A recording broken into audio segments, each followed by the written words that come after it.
Welcome, friends. Welcome back to the kitchen. So, it is the first week of January 2024. Christmas has just gone by. And for Christmas, or on the Christmas table, there was a ham. And I've got the ham bone left over.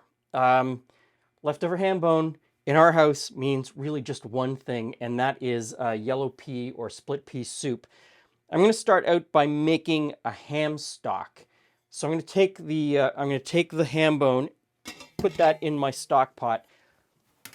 If you don't have a ham bone, a really simple thing to do is just go to the grocery store and get a ham hock, a smoked ham hock, and use that in this process to make the stock. To that, I'm going to add whole peppercorns. Not going to crack them or break them up in any way. I've got onion, carrot, and celery, just a rough chop. Not really worrying too much about chopping them up because we're going to strain them out. And water.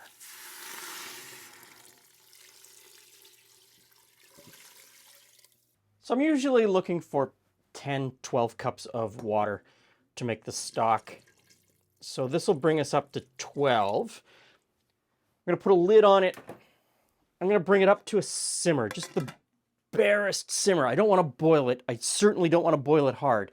Just a bare, low simmer. And I will go in and I'll skim off any of that protein foam that comes up to the top. There are people who say you have to take it off, and there are other people who say it doesn't matter. I'm kind of in the really doesn't matter camp. But if you keep it to a low, bare simmer, you're not going to get much of that forming. And I'm going to let this go for about 2 hours. Okay, the stock is looking good. We're ready to go with that. And I've got the rest of the ingredients out. This is a super simple presentation. There's really nothing to this soup, which is one of the reasons I really love it. It comes down to the flavor of the ham stock. And if you look at most of the northern food cultures, they'll have a soup like this.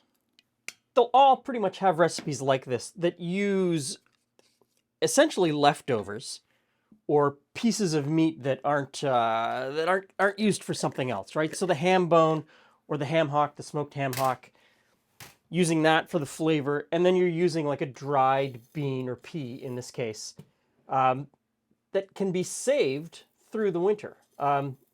Easy to grow, easy to dry, easy to keep, easy to cook with, filled with nutrients, proteins, etc., etc., etc. And then that then uses some other root vegetables that also could be carried through the winter. In this case, I'm throwing in some celery because I like the flavor of celery, and I live in 2024, and celery is easy to come by. This is pure and simple peasant food. Okay, so bacon fat has melted out, and I'm going to throw in the onions and some of the celery first. A couple of the carrots are going to get in there too. And I just want to saute these off to soften them a little bit. Okay, that's cooking away nicely. Let's get a ladle going here. And you can see that I'm also going pretty easy on the herbs and spices. I put a little bit of pepper in there. Not using any salt because there should be enough salt from the ham bone to carry the dish. Summer savory would go great in this. A couple of bay leaves in the stock would definitely add some balance. Just before serving, I'm going to put in a little bit of vinegar, and I think that acidity really brings the whole thing together. And I'm using two types of yellow peas. I'm using split yellow that I haven't soaked, and I'm using whole yellow that I have soaked. The whole yellow don't go in until the very end, just before serving, just enough to warm them through or cook them just a tiny little bit. So the rest of the veg can go in now.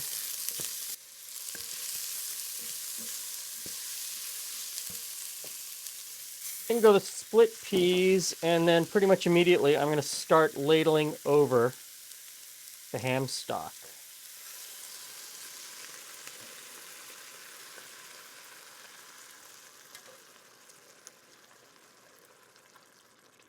You could definitely use a strainer and have poured off the stock and strained out the solids. For whatever reason, I decided today I was going to scoop it out with a ladle.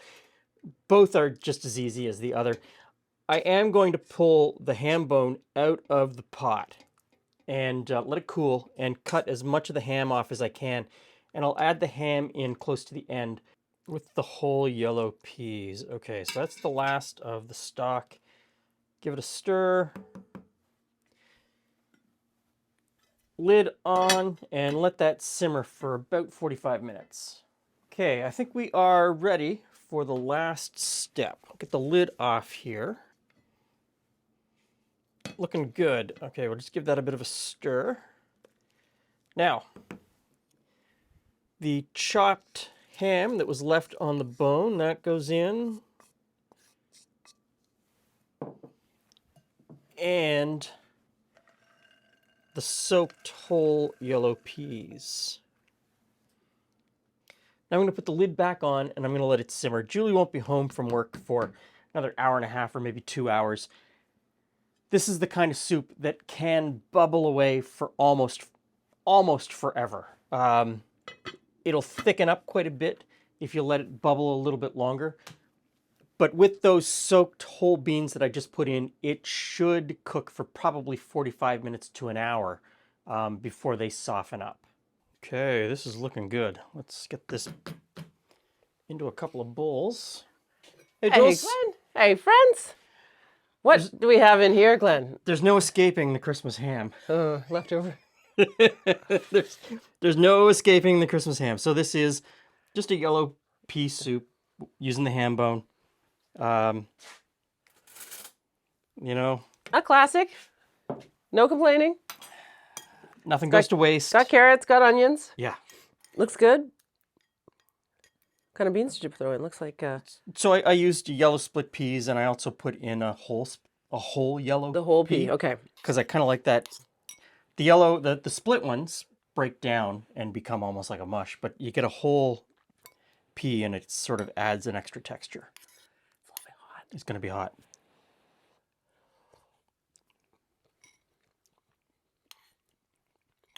It's a classic. I mean, it really is a classic. Could, strangely, use a little bit of salt. Does it not have any? Well, I was hoping that the ham bone would bring that saltiness, but you know, I should have checked it 20 minutes ago, and it needs a little bit of salt.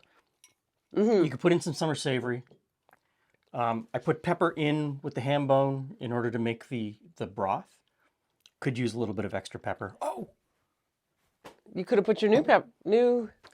I know what I'm missing. I know what I forgot. I do too. Oh no, that's not what I thought you were gonna do. The vinegar. There you go. And well, Okay. we're gonna add it directly into my soup. Oh, Throw that one in mine. there we go. There we go. Okay. Okay. The vinegar. It needed the acid. The one interesting thing about salt, though, and the best thing about salt is that if you've undersalted, It's you can better. always add a little extra. Yeah, it's better to undersalt than oversalt. All right, let's try this again. What does the hit? Oh, that bowl's gotten really hot, though. Whew. The hit of applesauce. It's like, okay, yeah, it's basic.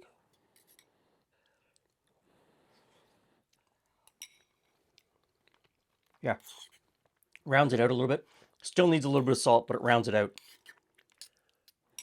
So this basic soup exists in pretty much every Northern European cuisine.